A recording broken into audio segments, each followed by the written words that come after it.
بسم الله والحمد لله ثم الصلاة والسلام على رسول الله محمد بن عبد الله وعلى آله وصحابته ومن والاه. وبعد فإن أحسن الحديث كتاب الله وخير الهدى هدى نبينا محمد صلى الله عليه وآله وسلم، وشر الأمور محدثاتها، وكل محدثة بدعة، وكل بدعة ضلالة، وكل ضلالة في النار. اللهم إني أعوذ بك، إنا نعوذ بك من عذاب النار. قوله تبارك وتعالى بعد أعوذ بالله من الشيطان الرجيم: لا يستأذنك الذين يؤمنون بالله واليوم الآخر أن يجاهدوا بأموالهم وأنفسهم والله عليم بالمتقين. لا يستأذنك، hawato kuomba idhini ya kubakia kutokwenda katika jihadi. Alladhina yu'minuna billahi wal yawmil akhir, wale ambao wanamwamini Allah subhanahu wa ta'ala na siku ya mwisho. An yujahidu, waepukane na kwenda kupigana jihadi biamwalihim wa anfusihim, kutumia nafsi zao, mali zao na nafsi zao. Wallahu alimu bilmuttaqin, na Allah anawajua wanaomwogopa yeye. Allah anawajua wacha Mungu. Innama, hakika si vingine vyovyote vile isipokuwa yastaadhinuka alladhina, wanakuomba ruhusa ya kutokwenda katika jihadi wale ambao la yu'minuna billahi wal yawmil akhir, hawamwamini Allah na siku ya mwisho. Wartabat qulubuhum, na nyoyo zao zina mashaka. Fahum fi raibihim yataraddadun, basi wao katika shaka yao hiyo, fi raibihim, katika shaka yao hiyo, yataraddadun, wanakwenda mbele na kurudi nyuma. Yataraddadun kwa Kiswahili wanasema wanataraddad, yani wanakwenda mbele alafu wanarudi nyuma. Kenda hatua moja mbele wanarudi hatua mbili nyuma, au kenda hatua mbili mbele wanarudi hatua moja nyuma. Hawajijui kwamba wakubali au wakatae, kama ilivyo tabia ya wanafiki. Walau aradu alkhuruja, na lau wangalikuwa wamekusudia. Arada tumesema mara nyingi irada katika Qur'ani inamaanisha alqasd. Walau aradu alkhuruja, na laiti wangalikuwa wamekusudia kutoka kwenda katika njia ya Allah. Walau aradu alkhuruja la a'addu lahu uddatan, wangaliandaa kwa ajili ya kwenda huko maandalizi. La a'addu lahu uddatan, wangaliandaa maandalizi. Walakin kariha Allahum bi'athahum, lakini Allah alichukia wao kwenda katika vita. Kariha Allahum bi'athahum, Allah alichukia wao wasiende katika vita. Fathabbatahum, akawatia uvivu, akawatia uzito. Waqila qu'udu ma'al qa'idin, na ikasema katika amri ya kadari ya Allah kwamba nyinyi kaeni pamoja na wenye kukaa, pamoja na kwamba amri ya shar'i ya Allah walikuwa wameambiwa infiru fi sabilillah, tokeni katika njia ya Allah, lakini amri ya kadari ya Allah ilishapanga, ikaamua kwamba hawa watakaa pamoja na wenye kukaa kwa sababu ya makosa yao ya nyuma. Walakin karihullahu bi'athahum fathabbatahum wa qila qu'udu ma'al qa'idin, kwa ule unafiki wao waliokuwa wanaofanya siku zote, wakazuiwa kwenda katika vita vya Tabuk. Lau kharaju fikum, Allah anaeleza katika aya inayofuata kwa nini Allah aliwazuia wanafiki wasiende katika vita hivi. Akasema lau kharaju fikum, laiti wangalikuwa wametoka pamoja na nyinyi. Lau kharaju fikum ma zadukum illa khabala, wasingali kuzidishieni nyinyi isipokuwa ufisadi na shari. Illa khabala, wasingali kuzidishieni isipokuwa ufisadi na shari. Wala awdha'u khilalakum, na wangalifanya haraka, wangalifanya mbio, wangalifanya bidii. Wala awdha'u khilalakum, wangalifanya bidii. Yabghunakumul fitna, wakiwa wanataka kukuleteni mitihani kati yenu, wanataka wakuleteni mitihani kati yenu, yani nyinyi kwa nyinyi, muweze kugombana na msifahamiane. Wala awdha'u khilalakum yabghunakumul fitna, na wangalifanya bidii na juhudi ili waweze kukuleteni fitna ambazo wao wanazitaka. Wafikum, na kati yenu, sama'una lahum, wapo watu ambao wanawasikiliza na kuwatii, kwa sababu wanafiki baadhi yao asli yao ya kumchukia Mtume sallallahu alaihi wasallam ni kwa sababu ya kisiasa, kwamba wao walikuwa wanakaribia kushika uongozi katika nchi ya Madina. Alipokuja Mtume sallallahu alaihi wasallam akachukua uongozi wote wa kidini, yani wa kiroho, na uongozi wa kisiasa. walikuwa wana chuki na Mtume sallallahu alaihi wasallam, lakini wao asili ni viongozi wa watu wao. Wa wafikum sammauna lahum, wapo miongoni mwenu nyinyi ambao ni watiifu. Sammauna yani watiifu, wenye kuwasikiliza hawa wanafiki. Wallahu alimun bidhalimin, na Allah anawajua madhalim ambao huweka vitu mahali pasipostahili kuwekwa, mahali pasipokuwa pake. Amesema katika tafsiri ya aya hizi, la yastadhinuka alladhina yu'minuna billahi wal yawmil akhir an yujahidu bi amwalihim wa anfusihim. Maana yake la yastadhinuka ya Muhammad sallallahu alayhi wa alihi wasallam, hawakuombi ruhusa wewe ya kutokwenda katika jihadi, yewe mtume, ashabu kama sahaba zako, almu'minuna billahi, ambao wanaamini Allah, wa bil ba'thi, na ambao wanaamini kufufuliwa, wal jazaa'i fil akhirah, na wanaamini malipo huko akhira, fi tarki jihadi al-kuffari, hawakuombi ruhusa ili waache kupambana na makafiri, bi amwalihim wa anfusihim, kwa mali zao na nafsi zao. Wala yatlubuna minka an ta'dhana lahum fi jihadi, wala hawakutaki wewe idhini kwamba waruhusu ili wasiende katika jihadi, bali yubadiruna ilaihi, bali wao hufanya haraka katika kuitikia wito wa jihadi, lishiddati raghabatihim fil khairi, kwa sababu ya ukubwa wa hamu yao katika mambo ya kheri.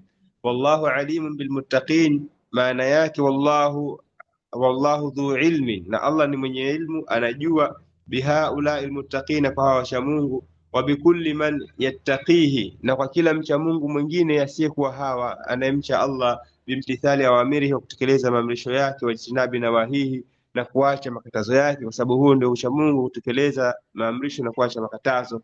Wa min dhalika, na miongoni mwa hayo katika huo ucha Mungu, almusara'atu ila jihadi adaihi, Allah anawajua wale ambao wanafanya haraka katika kuitikia wito wa kwenda kupambana katika jihadi dhidi ya maadui zake. Wa adamul istidhani fi tarkihi, na wale ambao wanamcha Mungu kwa kuto kuomba ruhusa ya kuto kwenda katika jihadi. Wasayujazihim ala taqwahum lahu a'zama thawabi, na yeye Allah kwa sababu anajua, basi bila shaka atawalipa malipo mazuri kabisa kutokana na matendo yao hayo, au kutokana na uchamungu wao huo.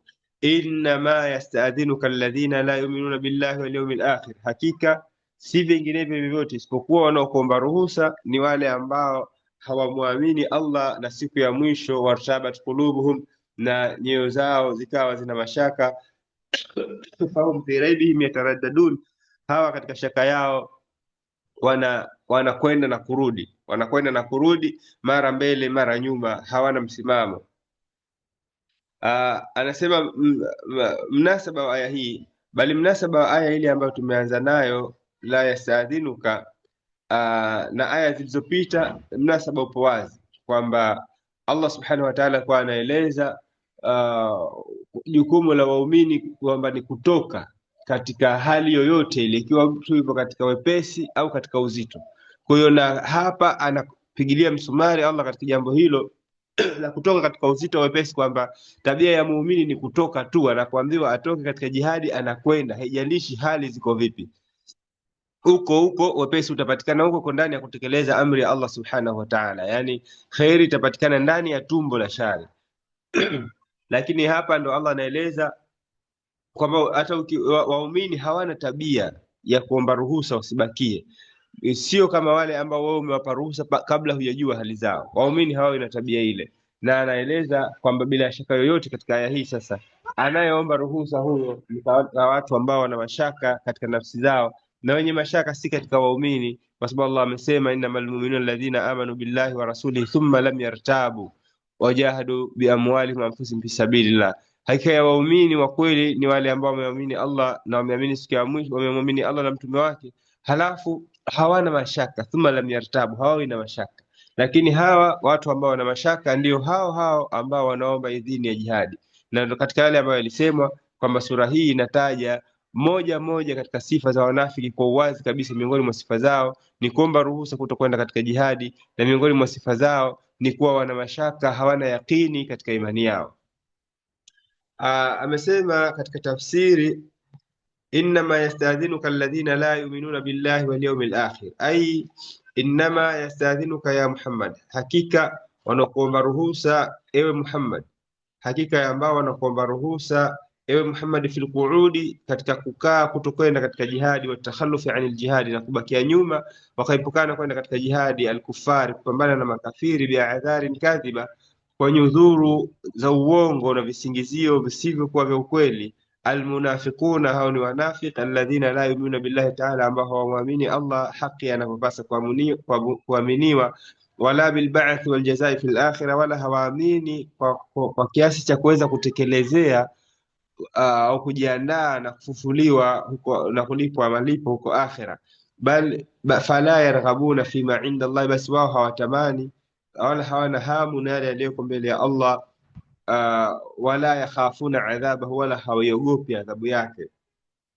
Wartabat qulubuhum wa qad shakkat qulubuhum fi sihhati din, na wana mashaka katika nafsi yao, wana wasiwasi katika nafsi zao juu ya usahihi wa dini, wa dhuhuri amri, na kwamba dini hii jambo lake litashinda na kuwa juu. Fahum fi shakkihim yatahayyaruna, kwa hiyo wanatahayari, wanaemewa, hawana maamuzi ya moja kwa moja.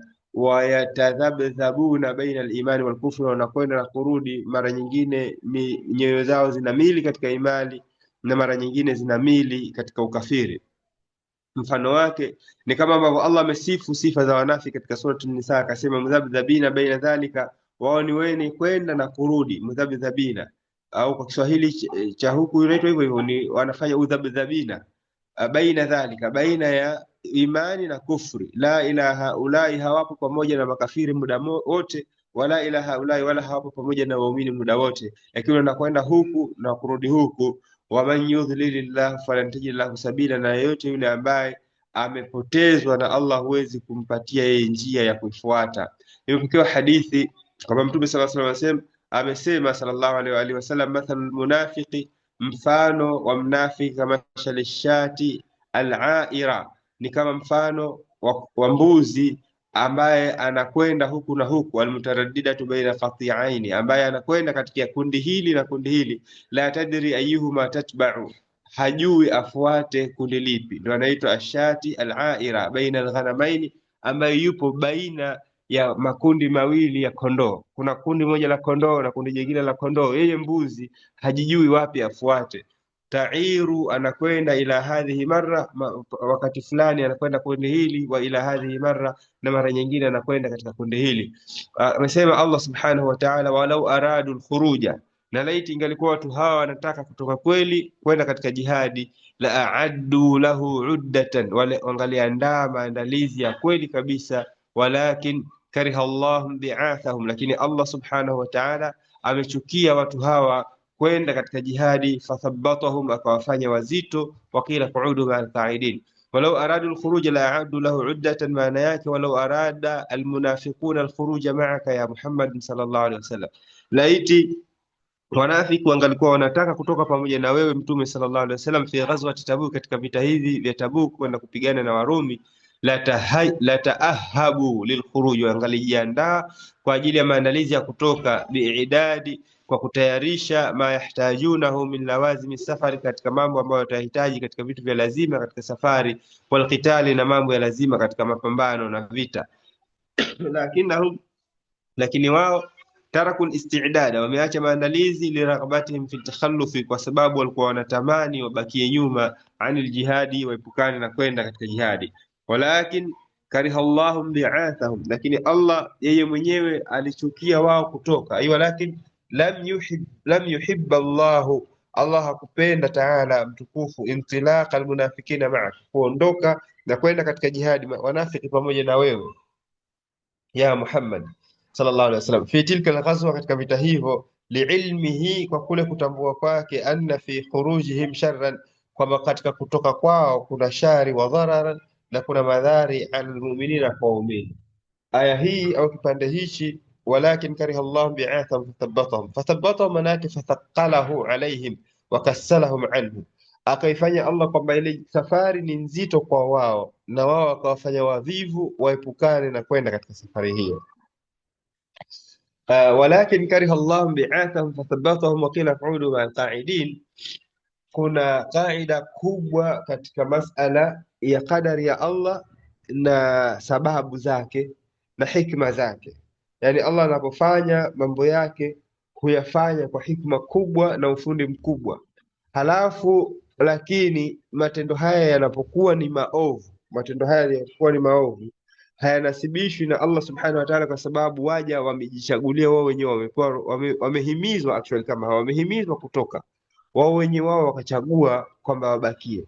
Kwa hiyo Allah anasema huko kubakia kwao, wao wanadhania kama kwamba wamefanya ujanja, lakini ukweli ni kwamba Allah alishakadiria kwamba hawa wasende, kwa sababu wakenda watakwenda kuwatia mitihani makafiri. Hii inatufundisha pamoja na mambo mengine kwamba Allah subhanahu wa ta'ala anaweza akakuharamishia jambo la kheri kulifanya, kwa sababu laiti ungalilifanya ungalisababisha madhara kwa wengine ambao wanaifanya kheri hiyo. Au mtu tuseme anaweza kuharamishiwa jambo fulani, na kwa maana nyingine kwa sababu ya matatizo yake yeye mwenyewe binafsi asiwafikishwe katika kheri fulani, ima katika utafutaji wa ilmu au utafutaji wa mali au utekelezaji wa matendo. Mtu anaweza akazuiliwa jambo ambalo ni kheri, anaweza kuona kwa nini wenzangu mathalan wanakwenda hija kila mwaka, mbona mimi sipati kwenda hija hata mwaka mmoja? Allah anaweza kuwa amekuzuilia kwa sababu ukienda kuna madhara wenzako watapata kutokana na wewe kwenda. Walakin kariha Allahu bi'atham fathabbatahum wa qila qa'udu ma'al qa'idin. Na jambo jingine ni kwamba siku zote tunasema aljazao min jinsi al-amal, malipo yanakuwa kwa mujibu wa matendo. Kwa mtu matendo yake aliyoyatanguliza ndiyo hayo yanayoamua matendo yake ya mbele yawe vipi. Kwa Allah, kwa sababu anajua watu hawa ni watu ambao ni wanafiki, Allah akawatia uvivu, akawazuia wasiende katika jihadi, akawatia uvivu wasiende katika jihadi kwa sababu ya madhambi yao waliotanguliza huko nyuma, wakazuiliwa kheri hii.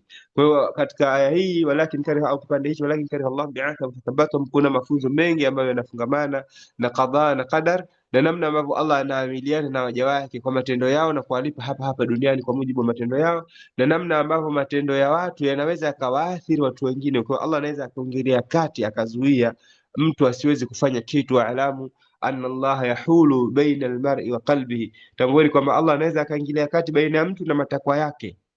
Mtu ameamua kitu fulani, lakini Allah akaingilia kati kitu hicho kisifanyike kwa sababu ya maslahi ya umma, maslahi ya ammatun nas, ya watu kwa ujumla. Alafu akasema jalla wa ala, lau aradu alkhuruja la addu lahu uddatan. Allah hapa katika aya hii anaeleza kwamba sio kwamba aliwatenga nguvu, sio kwamba yeye aliwachagulia akawafanya wao hawana khiari, bali wamepewa khiari wao wenye wao wakachagua kutokwenda. Ndio anasema Allah, walau aradu alkhuruja, laiti watu hawa wangalikuwa wanataka kutoka, lau kharaju fikum adhiratan, lau kharaju fikum, laiti wangalitoka pamoja na nyinyi, ai lau kharaja haulai almunafiqun, wangalitoka kwenda katika jihadi hawa wanafiki, fi jumlatikum, pamoja nanyi, ayuha almu'minun, enyi waumini, lighazwi Rum, kwa ajili ya kwenda kupambana katika vita vya Tabuk, falan yazidukum bikhurujihim shay'a, wasingalikuzidisheni chote kwa kutoka kwao, siwa shari wal fasadi, isipokuwa shari na fasadi ambayo ndio Allah ameitaja kwamba ni khabala, wasingalikuzidisheni nyinyi illa khabala. Wa iqa'i al-idtirabi bainakum, na kuingiza mkanganyiko kati yenu, kati ya safu za waumini. Kungalikuwa kuna mkanganyiko, kuna watu wanamtii Mtume sallallahu alaihi wasallam na kuna watu wanawatii hawa viongozi wao wa zamani ambao walikuwa ni wanafiki. Wa fikum sama'una lahum, na wapo kati yenu ambao ni watiifu wenye kuwasikiliza amri zao. Ai wa fikum ayuha almu'minun, wapo kati yenu wenye waumini, man yasma'u kalama almunafiqin, ambao wanasikiliza maneno ya wanafiki, fayaqbaluhu, wanayasikia, wayastajibu, na wanayakubali, lahum wayuti'uhum, na wanawatii. Wallahu alimun bidhalimin, na Allah ni mwenye kuwajua madhalim. Ay wallahu azza wa jalla dhu ilmin, Allah ni mwenye ilmu biulaika, kwa watu hao, almunafiqina, wanafiki, adh-dhalimin, ambao ni madhalim, wa biman yaqbalu kalamahum wa yuti'uhum, na vile vile anawajua wale ambao wanakubali maneno ya wanafiki na wanawatii. Wa bikulli man yadhlimu nafsahu, na yoyote yule ambaye anadhulumu nafsi yake Allah anaijua. Wa yadhlimu ghayrahu, na kila ambaye anamdhulumu mwingine, yote hao ni madhalim. Bifi'li ma laysa lahu fi'luhu, kwa kufanya matendo ambayo hayafai kufanywa. La yakhfa alayhi subhanahu shay'un, hakuna chochote kinachojificha katika ilmu yake Allah subhanahu wa ta'ala. min dhawahirihim wa bawatinihim, katika mambo yao wanayofanya kwa dhahiri au kwa siri. Wasayujazihim ala a'malihim, na Allah subhanahu wa ta'ala atawalipa kutokana na matendo yao. Wallahu alimu bidhalimin, kama ambavyo Allah amesema, wallahu, na Allah a'lamu, ni mwenye kuwajua zaidi, bidhalimin, watu ambao ni madhalim. Naam. Katika faida za aya hizi, ya kwanza, man laysa lahum imanun tam, watu ambao hawana imani ya kweli watu ambao hawana imani iliyokamilika, mara zote huwa wao wanakimbia maamrisho, na miongoni mwa maamrisho hayo ni wepesi kukimbia kwenda katika jihadi, na siku zote huwa wanatafuta namna ya kuomba ruhusa ili waepukane na kutekeleza wajibu fulani. Jambo la pili, lau kharaju fikum ma zadukum illa khabala, wangalitoka pamoja na nyinyi wasingali kuzidisheni isipokuwa ufisadi na shari. Alkhabalu huwa alifsad, anasema alkhabal ni ufisadi alladhi yujibu ikhtilafa ar-ra'yi, ambao ufisadi wenyewe ni ule ambao unapelekea watu kutofautiana rai katika safu yao. Wa huwa min a'zami al-umur allati yajibu al-ihtirazu anha fi al-hurub, na jambo hilo ni katika mambo makubwa kabisa, miongoni mwa mambo makubwa ambayo mtu anatakikana ajikinge nayo katika vita. Li'annahu 'inda husuli ikhtilafi fi rai yahsul al-inhizam wal-inkisaru ala asli al-wujub, kwa sababu kitokezea tofauti ya rai katika vita inakuwa kushindwa ni jambo rahisi. Kwa sababu hiyo Allah subhanahu wa ta'ala akawaepusha wanafiki kwenda katika vita hivi ambavyo vilikuwa ni katika vita vigumu kabisa alipopigana na Mtume sallallahu alaihi wasallam, kwa sababu vita vya nyuma Mtume alikuwa anapambana na Waarabu, wanajua mapambano yao, lakini Warum hawa ilikuwa ni jambo jingine kabisa. Jambo la tatu katika kauli yake, walau aradu al-khuruj la addu lahu udda, wangalikuwa wanataka kutoka wangalijiandaa kwa maandalizi. La addu lahu uddatan isharatan ila anna ma yaqumu bilqalbi min at-tasdiq wa hubbi lillahi wa rasulihi wa ta'dhim la budda an yadhhara ala al-jawarih.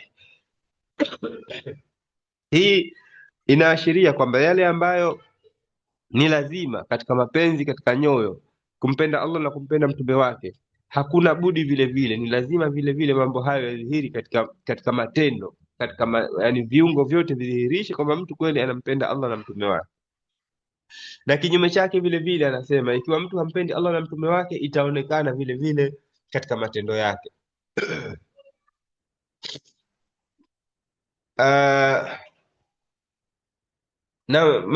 Mafunzo mengine ambayo tutasoma hili hapa pamoja, ambayo tulielezea kidogo. Qauluhu walakin kariha Allahu bi'athahum fathabbatahum, Allah subhanahu wa ta'ala alichukia kutoka wao pamoja na waumini na akawakalisha. Anasema thabbata subhanahu a'da'ahu an mutaba'ati rasulihi wal lihaqi bihi, Allah subhanahu wa ta'ala aliwatia uzito maadui wake wasimfuate mtume sallallahu alaihi wasallam, wala wasimkute, wasifuatane naye, wala wasimwache mtume akatangulia alafu wakamkuta njiani. Ghairatan, kwa wivu. Faghara subhanahu ala nabii, Allah aliona wivu kwa mtume wake, wa ashabi, na masahaba wa mtume wake, an yakhruja bainahum almunafiquna, kutoka baina yao wanafiki, fayasauna bainahum fitna, wakaeneza baina yao fitna. Fathabbatahum wa aq'adahum anhum, Allah akawatia uzito na akawakalisha wasitoke pamoja na mtume sallallahu alayhi wa alihi wasallam.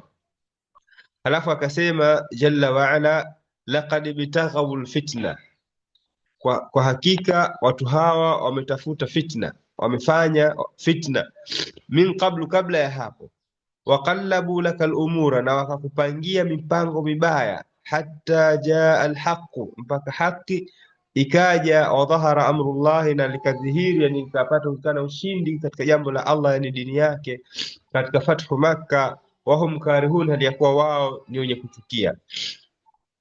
Maana ya aya hii, Allah subhanahu wa ta'ala anasema au anakusudia kusema, laqad ibtaghaw alfitnata min qablu, ay laqad talaba almunafiquna fitnata almuslimina, kabla ya vita hivi wanafiki walikuwa wanataka mara nyingi kuwatia katika majaribu Waislamu kwa kuwagombanisha wao kwa wao, bisaddihim ani dini, kwa kuwazuia wasiingie katika Uislamu, wa ifsadi ma bainahum, na kuharibu yale yaliyopo baina yao, min qabli ghazwati Tabuk, kabla ya vita vya Tabuk, kama faalu fi ghazwati Uhud wa ghairiha, kama ambavyo walifanya katika vita vya Uhud na vita vinginevyo. Vita vya Uhud walishauriana na Mtume sallallahu alaihi wasallam, wakasema tukapigane nje ya mji au ndani ya mji. Halafu walipofika, falamma taraat alfi'atani nakasa ala aqibai, falamma taraat alfi'atani, walipokwisha kuona vile vita, wakawa wanasema kwa nini sisi tumetoka, kwa nini tumekuja hapa kupigana na Muhammad? Mwacheni Muhammad na makuraishi wenzake muhajirini wapigane na nini, sisi vita hivi vinatuhusu na nini? Wakawa wanazungumza na pande katika Waislamu waliotoka na Mtume sallam kwenda katika vita vya Uhud, wakakatika, wakarudi kwa pamoja na wanafiki, wakarudi katika majumba yao, na wakaahidi watu kwamba tukirudi Madina tutakwenda kumtoa huyu Muhammad anayejifanyia na nguvu, aliyekuwa yeye ni dhalili, na kadha na kadha, katika maneno ambayo waliyasema wanafiki. Kwa hiyo kabla ya vita vya Uhud kuanza, walivunjwa moyo Waislamu na wanafiki kwa kuondoka na pande katika Waislamu, wakarudi nao Madina ambao hawakushiriki vita. Na katika vita vingine wanafiki wamekuwa wakifanya jambo hilo. Waqallabu lakal umura, anasema ay wa talaba almunafiquna sharra, na wakawa wanakutakia shari wanafiki ya Muhammad sallallahu alaihi wasallam. Fasarrafu ara'ahum wa ajalu afkarahum, wakazirekebisha rai zao na wakazizungurusha fikra zao. Wa adaru uqulahum, na wakazizungurusha akili zao. Wa a'malu alhiyala walmakaid, na wakafanya hila na vitimbi. Sa'ina, wakiwa wanajitahidi bidhalika, katika jambo hilo. Biifsadi amrika, ili kuharibia jambo lako. Wa inkari dinika, na kuifanya dini yako ionekane mbaya. Wasaddi nnasi, na kuwazuia watu. An ittibai, kwa sikufuate. Watakhdhili ashabika anka, na kuwadhalilisha. Watahdhili ashabika anka, na kuwafanya masahaba wakusaliti wewe. Watahdhili ashabika anka, na kuwafanya masahaba waweze kukusaliti. Hatta jaa alhaqu, ay saa almunafiqun, walijitahidi wanafiki fi ibtighai alfitna, katika kuanzisha fitna. Wa taqlibi alumur, na kurekebisha mambo yawe mabaya. Ila an jaa nasrullahi ta'ala, mpaka ulipokuja ushindi wa Allah subhanahu wa ta'ala, kama ambavyo Allah amesema sehemu nyingine, wa qul jaa alhaq wa zahaqa albatil. Nasema Muhammad kwamba haki imedhihiri, imekuja na uongo, ubatili umejitenga. Innal batila kana zaiki, hakika ya batili panapokuwa na haki hujitenga. Waqala subhanahu qul jaa alhaq wama yubdiu albatil wama yuid, sema haki imekuja, wama yubdiu albatil, na batil haitoanza shari zake, wama yuid, wala haitorejea tena, haitodhihiri wala haitorejea tena.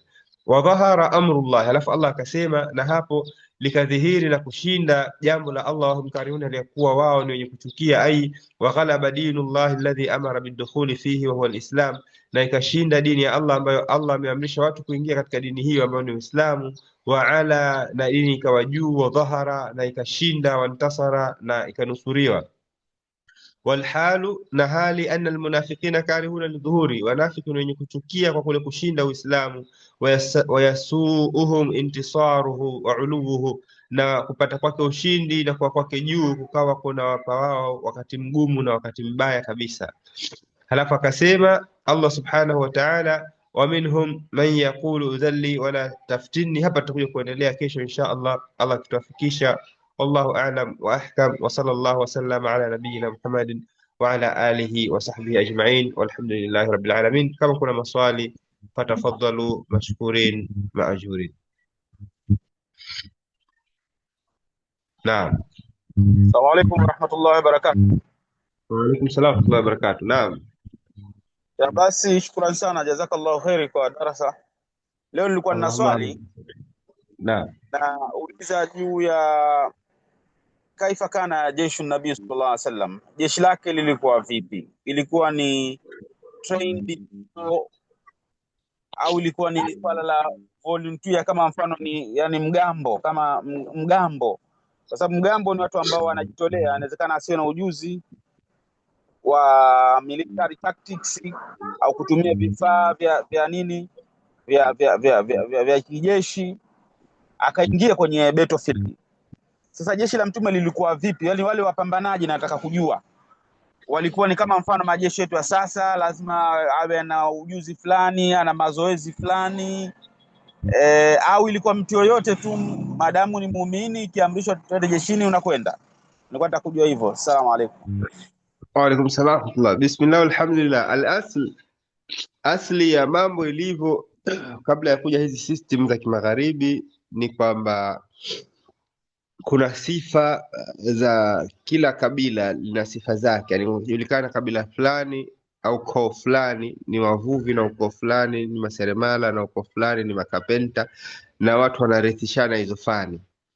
Sasa Waarabu wao walikuwa wote ni wapambanaji, isipokuwa bila shaka kuna makabila yanakuwa yanajulikana. Kwa mfano labda kina wale Mus'ab bin Umair ambao walikuwa ni Abdari, walikuwa actually Makuraish waligawana majukumu. Hashimi wakawa wamepewa kazi ya suqya alhujaji wal umar, kuwalisha na kuwanywesha mahujaji na wanakuja kufanya umra. Alafu Abdari wao katika Makuraish wakawa wamepewa jukumu la ulinzi wa Kaaba, ulinzi wa Kaaba kwa maana ya kushika silaha kabisa. Alafu na wengine walikuwa wanapewa, kwa watu walikuwa wanagawana hivyo, zinajulikana koo fulani ni kitu fulani. Hivyo ndivyo kwa asili katika tuseme mataifa yote.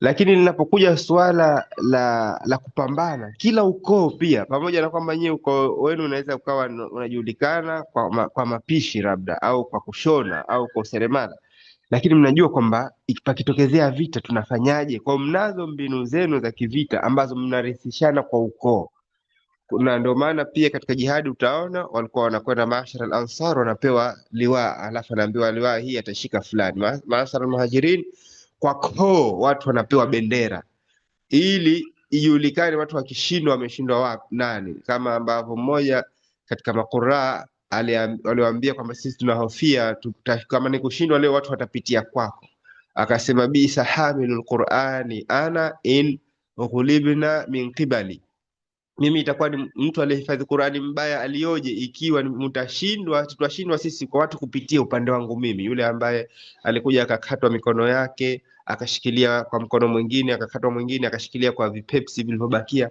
katika masahaba.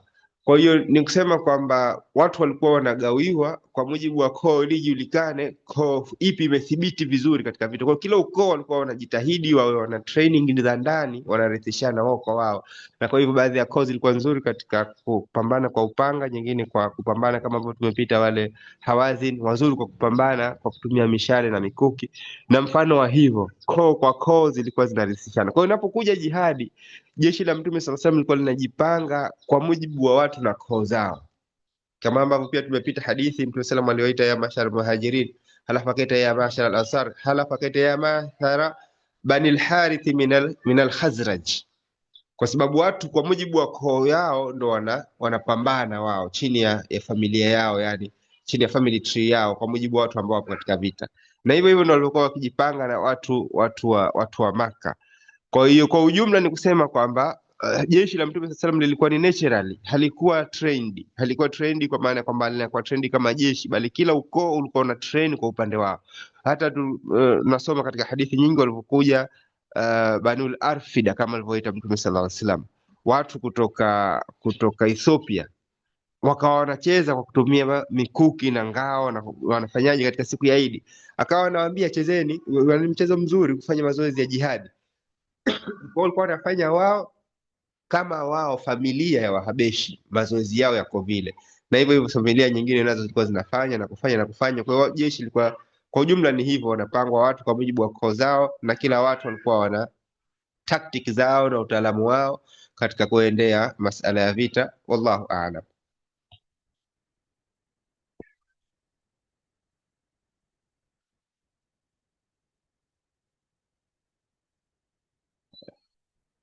Mashekhe mmemute nyote, nadhani nitakuwa tumefikia hapo kwa mujibu wa muda.